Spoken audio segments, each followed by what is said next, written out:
हाउसबिल्लिम बिस्मिल्लाहिर्रहमानिर्रहीम अस्सलाम वालेकुम students, welcome back to my YouTube channel. उम्मीद करती हूँ आप सब खैरियत से होंगे। तो स्टूडेंट्स, आज हमने शुरू करना है ENG 529 के लेसन नंबर 12।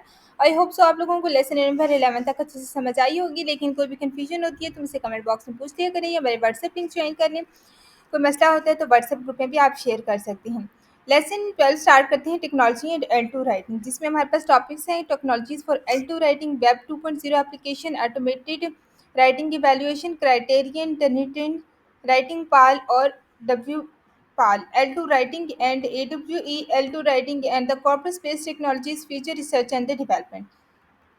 सबसे पहले तो हम देखते हैं introduction. New information and communication technologies are alternating writing practice in the important ways. अच्छा, इसमें हमें ये बता रहे हैं आजकल जो है वो नई इंफॉर्मेशन और कम्युनिकेशन टेक्नोलॉजीज, जैसे हमारे पास मोबाइल हो गया, कंप्यूटर, इंटरनेट ने जो है वो लिखने के तरीके जो है उसको बहुत बदल दिया है। रील्स एंड टैरने ने 2013 में कहते हैं कि जब जो है वापस कम्युनिकेशन टेक्नोलॉजीज़ को एकेडमिक कल्चर यानी कि स्कूल और एजुकेशन के माहौल के साथ जो है मिलाया जाएगा तो आने वाले जो है वो वाकई स्टूडेंट को हर तरह के हालात और जगह के मुताबिक जो है वो लिखने का तरीका सिखाना पड़ेगा। यानी कि हर तरह की डिस्कोर्स सिचुएशन के मुताबिक उनको सिखाना पड़ेगा। यानी बच्चों को सिर्फ एक ही जगह लिखने की प्रैक्टिस नहीं होगी, बल्कि उन्हें हर जगह हर किस्म की जो है वो राइटिंग आनी चाहिए। उसके बाद अगले पैराग्राफ पे चलते हैं। तो यहाँ पे अब हमें बताया जा रहा है कि छोटी क्लासेस के बच्चे जो अभी जो है वो जुमले और सेंटेंसेस वगैरह की जो है प्रैक्टिस करना स्टार्ट करते हैं, ठीक है, उस प्रैक्टिस कर रहे होते हैं। तो अब उनसे सिर्फ कॉपी पर लिखने का नहीं कहा जाएगा, बल्कि उन्हें कहा जाता है कि वो पावर पॉइंट स्लाइड्स बनाओ, या कॉलेजेस जिसमें जो है वो ये तस्वीरें और लिखाई होती है, ठीक है, कॉलेजेस कहते हैं उसको, वो तैयार करो और ब्लॉग्स पर भी जो है वो टेक्स्ट लिखो। यानी इन तमाम चीज़ों पर जो है वो छोटे बच्चों को लिखाया जाएगा। हाई स्कूल के स्टूडेंट जब ऐसे लिखते हैं तो साथ-साथ उन्हें जो है फेसबुक और ट्विटर पर पोस्ट लिखने का भी काम दिया जाएगा। कॉलेज के जो स्टूडेंट अब भी लैब रिपोस्ट तो लिखते हैं, लेकिन साथ-साथ ऐसे प्रोजेक्ट्स भी बनाते हैं जिनमें जो है वो टेक्स्ट के साथ विजुअल भी शामिल होती हैं, यानी कि तस्वीरें, ग्राफ्स, वीडियोज़ वगैरह भी इसमें शामिल होती हैं।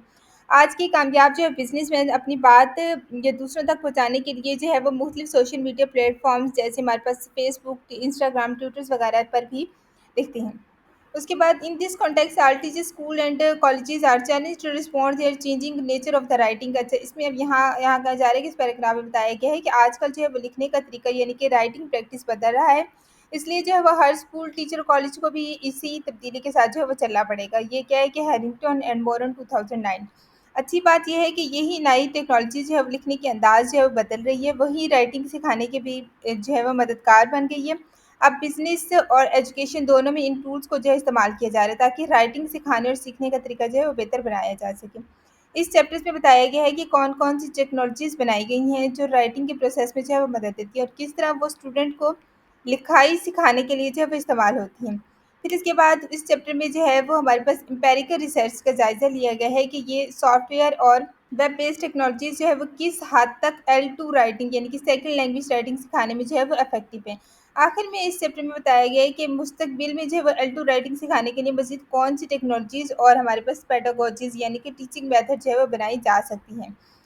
अच्छा, फिर हमारे पास है कि टेक्नोलॉजीज़ फॉर L2 राइटिंग। यहाँ पे कह रहे हैं the wide variety of the technologies for L2 writing can be divided into 3 general categories. Categories अब हमारे पास कौन-सी हैं कि पहले तो हमें ये बताया जा रहा है कि इस पैराग्राफ में कि L2 राइटिंग जो होता है सीखने के लिए बहुत सारी टेक्नोलॉजीज़ मौजूद हैं। इन्हें हम 3 हिस्सों में कैटेगरीज़ में तकसीम करते हैं। पहली कैटेगरी होती है वेब 2.0 एप्लीकेशन। अच्छा, वेब 2.0 एप्लीकेशन क्या होते हैं कि ये ऐसी वेबसाइट या ऐप होते हैं जहाँ कई लोग जो है मिलकर एक कंटेंट लिख सकते हैं। जैसे हमारे पास ब्लॉग राइटिंग साइट होगी, विकिपीडिया हो गया, डिस्कस फॉरम्स हो गए। यानी एक ऑनलाइन जगह होती है जहाँ सब लोग जो है वो मिलकर अपना टेक्स्ट लिखिए, यानी मल्टीपल यूज़र्स होते हैं वहाँ पे। उसके बाद सेकंड फिर हमारे पास आता है सेकंड कैटेगरी क्या है कि ऑटोमेटेड राइटिंग इवैल्यूएशन सिस्टम। ये वो सॉफ्टवेयर होते हैं जो राइटिंग के दौरान खुद ही एनालिसिस करते हैं और फीडबैक देते हैं। यानी जैसे ही आप लिखते हैं ये बताते हैं कि कहाँ गलती है और कहाँ जो है वो उसकी बेहतरी की ज़रूरत है। फॉर एग्जांपल हमारे पास जैसे ग्रामरली हो गया, ठीक है, गूगल डॉक सजेशन होगी। तीसरी कैटेगरी आती है कि कॉर्पस बेस्ड टूल। ये ऐसे टूल्स होते हैं जो पुराने लिखे हुए टेक्स्ट या आर्टिकल जो को जो है वो इकट्ठा करके लिखते हैं।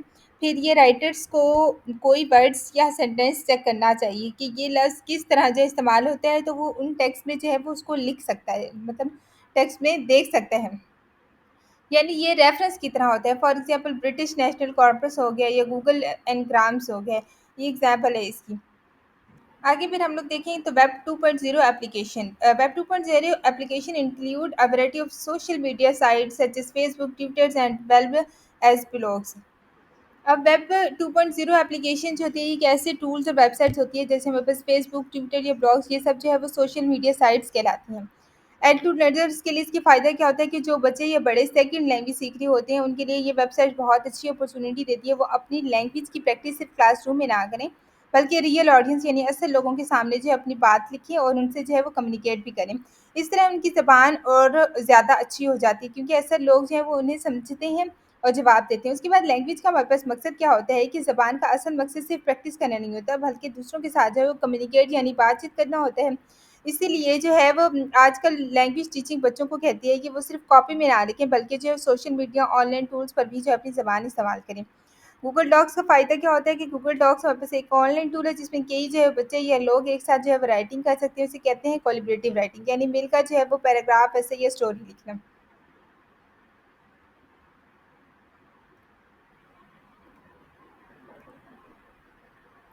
उसके बाद नेक्स्ट पैराग्राफ देखें तो लैंग 8 ने का यहाँ पे ज़िक्र किया गया है। अब लैंग 8 जो हमारे पास एक ख़ास किस्म की जो है सोशल नेटवर्किंग साइट है, यानी ऐसी वेबसाइट है जैसे हमारे पास फेसबुक या इंस्टाग्राम, लेकिन ये ख़ास तौर पर उन लोगों के लिए है जो नई ज़बान सीख रहे होते हैं। एल टू कम्युनिकेशन के क्या फ़ायदा होता है? ये वेबसाइट जो है वो एल टू लर्नर्स के लिए जो है वो जो सीख रहे होते हैं, जैसे आप इंग्लिश सीख रहे हो, इसके लिए जो है बनाई गई है। इसमें जो है वो एक ऑनलाइन कम्युनिटी होती है जहाँ हर लर्नर उस ज़बान में जो है वो पोस्ट लिखता है जो वो सीख रहा होता है। फिर उन्हें ऐसे जो है मेंबर्स से मिलते हैं जो उस ज़बान के जो है वो नेटिव स्पीकर्स होते हैं, यानी जिनकी वो ज़बान जो है वो असल होती है। मेंबर्स क्या करते हैं? हर मेंबर 2 काम कर सकते हैं। वो अपनी पोस्ट उस ज़बान में लिख सकते हैं जो वो सीख रहा हो। नंबर 2, वो क्या करता है कि वो दूसरे लोगों की पोस्ट को पढ़कर उनकी गलतियाँ यानी कि करेक्शन कर सकता है अपनी ज़बान में, या जिस ज़बान में वो माहिर हो उसमें उसकी करेक्शन कर सकता है। उसके बाद फिर हमारे पास है कि with a few button of the editing such as colour changing and cross out, users can change, correct और edit other post on Lang 8। Lang 8 पर जो है वो हमारे पास एडिटिंग कैसे हम लोग करते हैं कि लैंग 8 पर कुछ आसान से बटन होते हैं, जैसे जो है वो कलर चेंज करने का या क्रॉस आउट का बटन होता है। इन बटन्स की मदद से जो लोग एक दूसरे की पोस्ट में आसानी से गलतियाँ जो हैं वो करेक्ट या एडिट कर सकते हैं। एल पॉइंट क्या होते हैं? लैंग्वेज इन यूज़र्स को जो ज़्यादा एक्टिव होते हैं, यानी जो ज़्यादा लैंग्वेज करेक्शन में हेल्प करते हैं, उन्हें एल पॉइंट देता है। जितने ज़्यादा एल पॉइंट होंगे उतनी ही आपकी जो है वो पोस्ट ज़्यादा अच्छे और माहिर लोग यानी कि प्रोफिशिएंट यूज़र्स जो है वो देखेंगे, और आपको जल्दी और अच्छी फीडबैक और करेक्शन मिलेगी। यानी जितना आप दूसरों की हेल्प करोगे उतनी ही आपकी राइटिंग स्पीच है वो बेहतर होगी। उसके बाद यहाँ आगे स्काइप का ज़िक्र किया गया है। वह इसका इस्तेमाल कैसे है कि लैंगेट ने जब स्काइप के साथ भी इसको शामिल किया है, यानी कि स्काइप एक हमारे पास ऑनलाइन वीडियो कॉल टूल है जिससे जो है वो आप दुनिया के किसी भी कोने के लोगों के साथ जो है वो लाइव वीडियो चैट कर सकते हो। इससे जो है वो आपकी स्पोकन लैंग्वेज प्रैक्टिस भी आप इससे कर सकते हो। स्टूडेंट और टीचर के लिए क्या फ़ायदा है कि लैंगेट पर लर्नर्स अपनी राइटिंग की प्रैक्टिस खुद भी कर सकते हैं, और लैंग्वेज टीचर्स अपनी स्टूडेंट के लिए जो है वो ग्रुप बना सकते हैं। इन ग्रुप में जो है वो कोलिब्रेटिव राइटिंग एक्टिव रख सकते हैं, यानी बच्चे मिलकर जो है वो ऐसे ये स्टोरी जो है वो यहाँ पे लिख सकते हैं।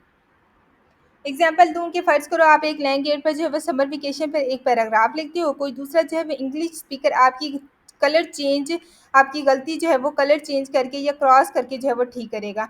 आप भी दूसरों की पोस्ट देखकर उनकी हेल्प करोगे तो आपको एल पॉइंट मिलेगी। जितने ज़्यादा एल पॉइंट होंगे उतने लोग जो है वो आपकी पोस्ट देखेंगे और आपकी हेल्प करेंगे। और अगर आप चाहो तो आप जो है वो स्काइप वीडियो कॉल पर भी किसी से लाइव बात कर सकती हो। उसके बाद गूगल डॉक्स से another important example is free online word processes. अब यहाँ पे क्या बता रहे हैं कि गूगल डॉक्स एक तो क्या है कि गूगल डॉक्स हमारे पास एक फ्री ऑनलाइन वर्ड प्रोसेसर है जो गूगल ड्राइव के अंदर होता है, यानी ये एक ऐसी वेबसाइट है जहाँ आप जो है राइटिंग कर सकते हो, बिल्कुल माइक्रोसॉफ्ट वर्ड की तरह जो है, लेकिन ऑनलाइन इसे जो है वो गूगल कंपनी ने इसे बनाया है। इसके इस्तेमाल कैसे करते हैं कि इसे इस्तेमाल करने के लिए आपके पास जो है वो गूगल अकाउंट जैसे जीमेल होना चाहिए, फिर आप जो है वो न्यू डॉक्यूमेंट्स बना सकते हो, इसे एडिट कर सकते हो और दूसरों के साथ जो है वो शेयर कर सकती हो।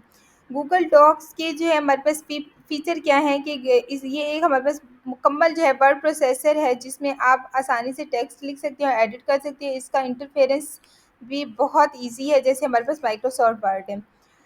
इसकी ख़ास बात क्या है कि दूसरे वर्ड प्रोसेसर जैसे मेरे पास एमएस वर्ड के मुकाबले में गूगल डॉक्स की सबसे ख़ास बात ये है कि आप और आपके दोस्त एक ही फ़ाइल में रियल टाइम काम कर सकते हो। आप कमेंट्स भी दे सकते हो, आप साथ-साथ जो है वो चैट भी कर सकते हो, और जो चेंजेस कोई करेगा वो सबको जो है वो साथ-साथ नज़र आती जाएँगी।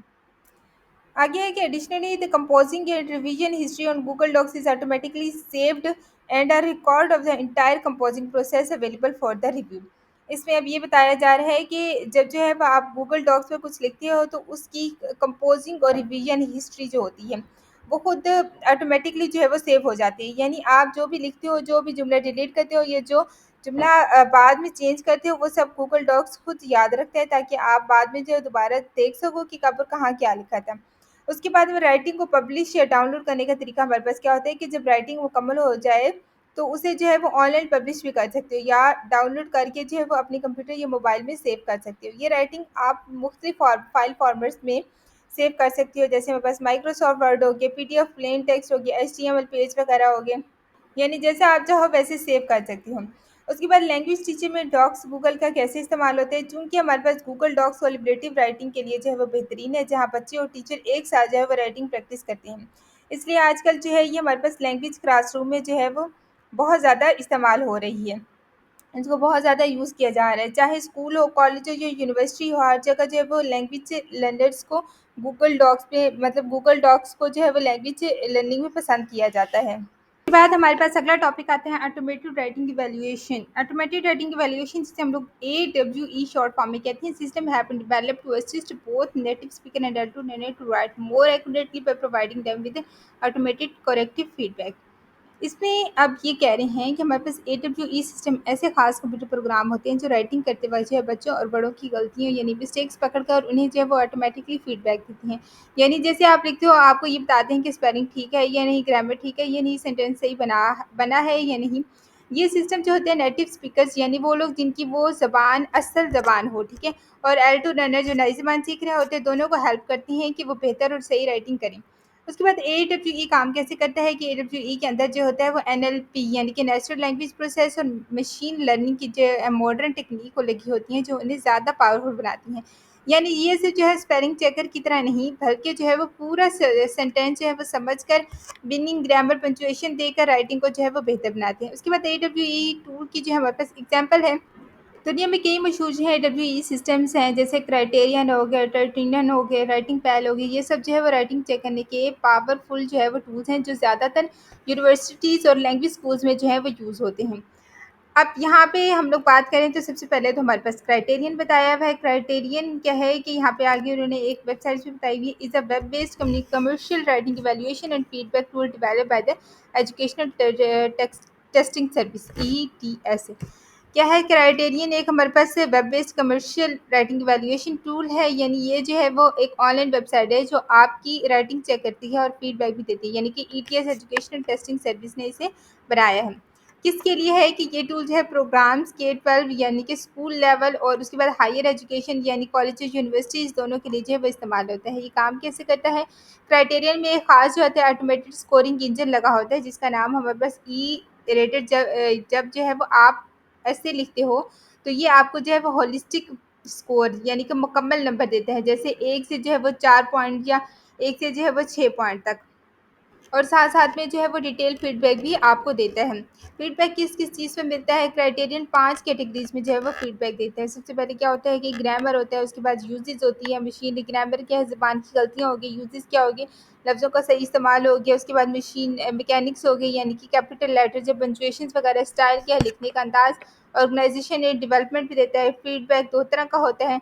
सबसे पहले डायरेक्ट फीडबैक होता है, उसके बाद इनडायरेक्ट तो फिर होता है। डायरेक्ट फीडबैक जो बता देता है कि यही ठीक करो, ये ठीक करो। उसके बाद इनडायरेक्ट क्या है, कुछ हिंट देकर कहता है कि कहाँ मसला है और आप खुद इसको ठीक करिए, यानी कि डायरेक्ट में वो खुद ठीक करता है। उसके बाद इनडायरेक्ट में क्या है कि वो आपको मसला बताता है। स्टूडेंट के लिए जो है वो ये क्या इसमें क्या मौजूद है क्राइटेरियन में, बच्चों के लिए जो है वो ऐसे प्लानिंग टूल्स यानी ऐसे का जो प्लान बनाने वाला टूल जो है वो इसमें है। और इसके अलावा क्या है कि राइटर्स हैंडबुक्स भी मौजूद है जिसमें जो है वो राइटिंग के इंपॉर्टेंट रूल बताए गए हैं। उसके बाद हैंड बुक्स मुख्तलिफ लैंग्वेजेस में होते हैं, चाइनीज़ में, स्पेनिश में, कोरियन में, जापानीज़ में, ताकि जो है ESL लर्नर यानी इंग्लिश सीखने वाले जो है वो गैर मुल्की बच्चे भी आसानी से उसे समझ सकें।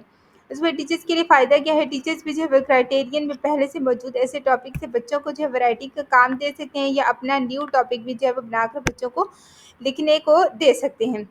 उसके बाद हमारे पास more over it allow for the teacher and peer feedback. अच्छा, ये हमारे पास क्राइटेरिया में ना सिर्फ कंप्यूटर फीडबैक मिलता है, बल्कि जो टीचर्स भी आपकी राइटिंग देकर फीडबैक दे सकते हैं, और आपके जो है क्लास फेलोज यानी दूसरे स्टूडेंट्स भी आपकी आपसे दूसरे स्टूडेंट्स भी एक दूसरे की जो है वो राइटिंग चेक करके पीयर फीडबैक दे सकते हैं। पीयर फीडबैक का मतलब होता है क्लासमेट जो है वो आपकी गलती निकाल लें और आप उसे जो है वो ठीक करो, मतलब वो आपकी गलती निकालेंगे और आप उसे जो है वो ठीक करोगे।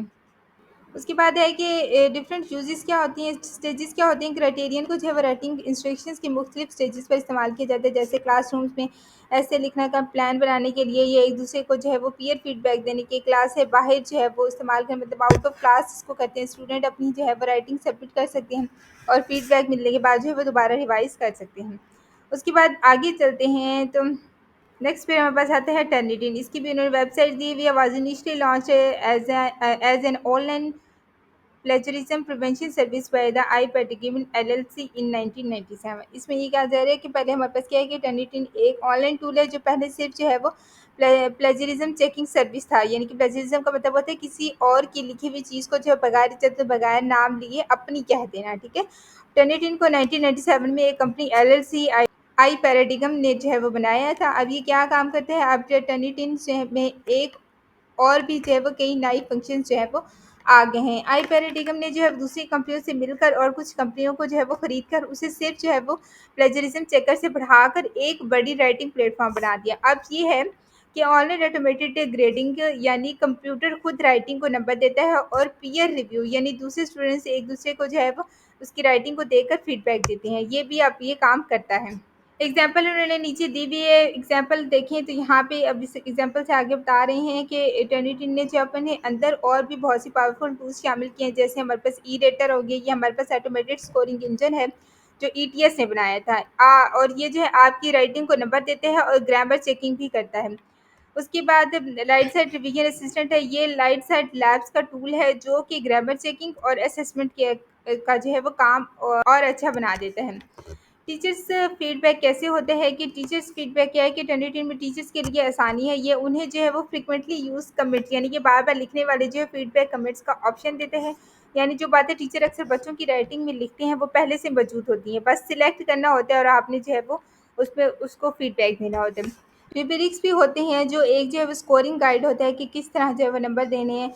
वॉइस कमिटिंग टूल्स भी है, यानी टीचर चाहे तो बच्चे की राइटिंग पर आवाज़ में जो है वो फीडबैक दे सकते हैं। टर्निटिन को कहाँ कहाँ जो यूज़ किया गया, टर्निटिन्स को आजकल जो है बहुत सी एलएमएस यानी कि लर्निंग मैनेजमेंट सिस्टम में जो है वो उसके साथ कनेक्ट किया जा सकता है। जैसे हमारे पास ब्लैक बोर्ड लर्न हो गया, मॉडल हो गया, कैनवस हो गया वगैरह, यानी बच्चे अपनी राइटिंग वहाँ करें और टर्निटिन्स के साथ मिल जाए ताकि जो प्लेजरिज्म चेक और फीडबैक आसान हो जाए। उसके बाद हमारे पास आगे आता है Turnitin से target customer in the field of education, including educators and students in the middle and high schools and colleges and universities. Turnitin खास तौर पर जो है वो एजुकेशन फील्ड के लोगों के लिए जो बनाया गया था, यानी मिडिल स्कूल्स के स्टूडेंट और टीचर्स के लिए, हाई स्कूल कॉलेजेस और यूनिवर्सिटीज़ के स्टूडेंट और टीचर्स के लिए सब इस टूल को जो है अपनी राइटिंग चेक करने और प्लेजरिज्म पकड़ने के लिए जो है वो यूज़ करते हैं।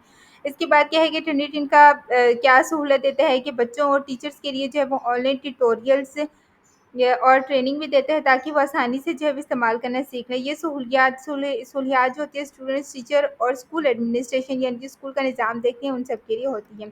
इसका इस्तेमाल कहाँ हो रहा है आजकल, बहुत सी जो है कॉलेजेस, स्कूल्स और यूनिवर्सिटीज़ में जो है वो टर्निटिन को प्लेजरिज्म डायरेक्ट टूल्स के तौर पर जो इस्तेमाल किए जा रहे हैं।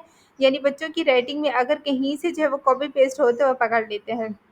रिसर्चेज़ और स्टडीज़ में क्या है कि बहुत सी रिसर्चर्स ने जो है वो टर्निटिव्स के फ़ायदे और इस्तेमाल पर स्टडी की। जैसे हमारे पास क्या है कि रोल्फ 2011 ने स्टडी की। उसके बाद क्या है कि स्टेफोलन 2012 ने स्टडी की थी। उन्होंने देखा कि लोग जो है इसके बारे में क्या सोचते हैं और राइटिंग पर जो है इसका क्या असर पड़ता है। अब जो है वेटरनिटीज़ ने ग्रेडिंग और पीयर रिव्यू, ग्रेडिंग क्या होता है नंबर देना है, पीयर रिव्यू बच्चों की एक दूसरे की राइटिंग पर जो फीडबैक देने वाला सिस्टम भी शुरू किए हैं। अब रिसर्चर्स ये भी देख रहे हैं कि इससे जो है वो राइटिंग टीचिंग का तरीका कैसे बदल रहा है। उसके बाद आगे आते हैं कि राइटिंग पाल और डब्ल्यू पाल। इसमें सबसे पहले तो हमें क्या देखते हैं कि राइटिंग पाल या डब्ल्यू पाल क्या होता है कि राइटिंग और डब्ल्यू एक जो है वो हम बस ऑटोमेटेड इंटेलिजेंस ट्यूटोरिंग सिस्टम है, यानी कि आईटीएस है। यानी ये एक जो है वो कंप्यूटर प्रोग्राम है जो राइटिंग सिखाने में जो है वो बच्चों की हेल्प करते हैं। इसे एरिजोना स्टेट यूनिवर्सिटी के जो हमारे पास science of learning and education technology lab था, SOLET के नाम से उन्होंने बनाया था।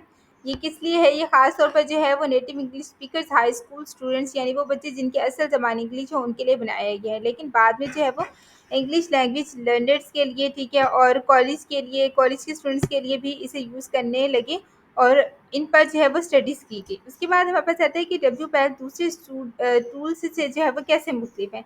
अगर हम लोग इसमें थोड़ा-सा डिफरेंस देखें तो WPAL जो है वो दूसरे AWE टूल्स जैसे हमारे पास टर्निटिस, ग्रामरली वगैरह से जो मुख्तलिफ है, क्योंकि ये सिर्फ गलतियाँ ठीक नहीं करवाता, बल्कि राइटिंग की जो स्ट्रेटजी होता है वो भी सिखाता है कि राइटिंग बेहतर बनाने का तरीका क्या है। इसकी ख़ास बातें होती हैं, पहले हमारे पास प्रिंसिपल्स क्या है कि स्ट्रेटजी इंस्ट्रक्शन होते हैं, यानी राइटिंग करने के जो है वो अच्छे तरीके से सिखाते हैं। मॉड्यूलेटरी होते हैं, राइटिंग के जो लेसन्स को छोटे-छोटे हिस्सों में मॉड्यूल्स में सिखाते हैं। एक्सटेंडेड प्रैक्टिस होते हैं, ज़्यादा राइटिंग प्रैक्टिस करवाना ताकि जो है बच्चे बेहतर हो जाएँ। उसके बाद क्या है फॉर्मेटिव फीडबैक, यानी कि लिखने के दौरान ही बार-बार फीडबैक देना ताकि बच्चे अपनी गलती जो है वो वक़्त पर ठीक कर सकें। फिर हमारे पास आता है according to WPAL provide 8 animated learning module covering the typical writing processes including writing strategies used in the pre-writing phase, drafting phase and the revision phase। इसमें तो अब हमें ये बताया जा रहा है कि WPAL में क्या होता है कि WPAL में 8 हमारे पास एनिमेटेड लर्निंग मॉड्यूल्स होते हैं, यानी ऐसे जो है वो लेसन वीडियोस या एनिमेशन से जो आपकी राइटिंग आपको राइटिंग सिखाते हैं। ये writing process module writing process के 3 हिस्से सिखाते हैं। पहले क्या है कि प्री फेज़ होता है, ड्राफ्टिंग फेज़ होता है, रिवीजन फेज़ होता है। प्री फेज़ क्या है कि यानी राइटिंग करने से पहले आइडिया बनाना और प्लान बनाना। ड्राफ्टिंग होता है यानी राइटिंग का पहला रफ रिवीजन लिखना, और उसके बाद होता है रिवीजन फेज़ यानी अपनी राइटिंग को दोबारा पढ़कर गलतियाँ ठीक करना और बेहतर बनाना। इसके बाद इंटरैक्टिव प्रैक्टिस क्या होता है कि WPAL में जो है वो 2 तरह की इंटरैक्टिव प्रैक्टिस होती हैं। सबसे पहले गेम बेस्ड प्रैक्टिस होती है, ऐसे बेस्ड प्रैक्टिस होती है। गेम बेस्ड प्रैक्टिस क्या है कि ऐसी राइटिंग की एक्सरसाइजेज जो खेल की तरह होती है ताकि बच्चे बोर ना हो। उसके बाद ऐसे बेस्ड होती हैं कि ऐसी एक्सरसाइजेज जिनमें आपको छोटे लेसन से छोटे ऐसे लिखने होते हैं, उनका मकसद बच्चों को इंगेजमेंट और लेसन प्रोवाइडिंग मोटिवेशन जो है उनकी बढ़ाना होता है। ऐसे स्कोरिंग और फीडबैक क्या है कि बच्चे जो WPAL ऐसे लिखते हैं उनका नंबर जो है वो ऑटोमेटिकली लिखता है, ठीक है। उसके बाद क्या है कि और राइटिंग के दौरान जो है वो फॉर्मेटिव फीडबैक भी मिलती है। कोमैट्रिक्स के बारे में बात करें तो कोमैट्रिक्स का यहाँ पे कह रहे हैं कि WPAL में एक ख़ास सिस्टम लगा होता है जिसका नाम हम बस कोमैट्रिक्स होता है। ये हमारे पास से सिस्टम यूनिवर्सिटी ऑफ मेरिलैंड के जो इंस्टीट्यूट फॉर इंटेलिजेंट सिस्टम ने बनाया था। इसका काम क्या था कि आपकी राइटिंग के जुमले आइडियाज़ आपस में कनेक्ट हैं या नहीं, ये चेक करना और राइटिंग की क्वालिटी को बेहतर बनाना। ये सिस्टम रिटन सिस्टम और स्पोकन टेक्स्ट दोनों की जो है एनालिसिस कर सकता है। उसके बाद यहाँ पे देखें तो कॉर्पस बेस्ड टूल्स हैं। यहाँ पे कॉर्पस बेस्ड टूल्स में स्टार्टअप में देखें तो हमें कॉर्पस बेस्ड टूल्स क्या होता है कि जैसे AWE सिस्टम्स होते हैं जो राइटिंग में गलतियाँ निकालते हैं, वैसे ही हमारे पास कॉर्पस बेस्ड टूल्स भी होते हैं, मगर इनका काम ये होता है कि ये L2 राइटर्स को असली इंग्लिश के जुमले और अल्फाज दिखाता है, यानी कि अथेंटिक एग्जाम्पल दिखाना। कॉर्पस का मतलब होता है कि ऐसे बहुत सारे जो हैं वो इलेक्ट्रॉनिक टेक्स्ट का कलेक्शन जिनमें हज़ारों असली जुमले और फ्रेजेस मौजूद हों। कॉर्पस बेस्ड पेडागोजी क्या होता है कि ये हमारे पास एक डेटा ड्राइवन लर्निंग भी जिसे हम लोग कहते हैं। इसमें जो है स्टूडेंट्स को सिखाया जाता है कि राइटिंग करते वक्त उन्हें जो है वो लैंग्वेज का असली एग्जांपल्स की ज़रूरत होती है और वो एग्जांपल्स राइटिंग के वक्त उनकी ज़रूरत के मुताबिक हों, यानी जब ऐसे लिख रही हों तो ऐसे सेंटेंस देख सकें कि जो असल इंग्लिश में कैसे लिखे जाते हैं ताकि बच्चे जो हैं वो सीख सकें कि सही जुमला जो है वो कैसे बनता है। कॉर्पस टूल्स कैसे होते हैं कि कॉर्पस टूल्स में जो हमारे पास एक कॉर्पस ऑफ टेक्स्ट होती है और कॉर्पस ऑफ टेक्स्ट की आती है बहुत सारी असली लिखी हुई इंग्लिश, ठीक है, और ऐसा सॉफ्टवेयर टूल होता है कि जिसमें जो है आप वर्ड या फ्रेज लिखकर उसकी एग्जाम्पल सर्च कर सकते हो। एग्जाम्पल क्या है कि हमारे पास यहाँ पे कोको की एग्जाम्पल दी हुई corpus of contemporary American English जिसे हम लोग कोको कहते हैं, डेविस 2008। ये सबसे ज़्यादा जो इस्तेमाल होने वाला कॉर्पस है जिसमें हज़ारों इंग्लिश टेक्स्ट यानी कि असल मूवीज़, बुक्स, न्यूज़पेपर, कन्वर्सेशन वगैरह से जमा किए गए सेंटेंसेस और फ्रेजेस होते हैं। आप जो है वो इसमें सर्च करके देख सकते हैं हो कि जो है वो कोई वर्ड या फ्रेज असल इंग्लिश में कैसे और कहाँ यूज़ होता है। तो स्टूडेंट्स ये था हमारे पास ENG 5 to 9 के लेसन नंबर 12 का part number 1। I hope so आप लोगों को इस लेक्चर की अच्छे से समझ आई होगी। मेरी अपनी तरफ से पूरी कोशिश होती है कि आप लोगों को एक एक सेंटेंस जो है वो कंप्लीटली डिटेल के साथ समझाऊँ ताकि आप लोगों के माइंड में कोई कन्फ्यूजन ना रहे और अगर आप लोग मेरा लेक्चर सुने तो मोस्टली आप लोगों के जो है वो कॉन्सेप्ट्स क्लियर हो जाएँ। आई होप सो आप लोगों के लिए ये लेक्चर हेल्पफुल रहा होगा। अगर आपको मेरी वीडियो अच्छी लगी है so like share and subscribe my channel. Thank you so much.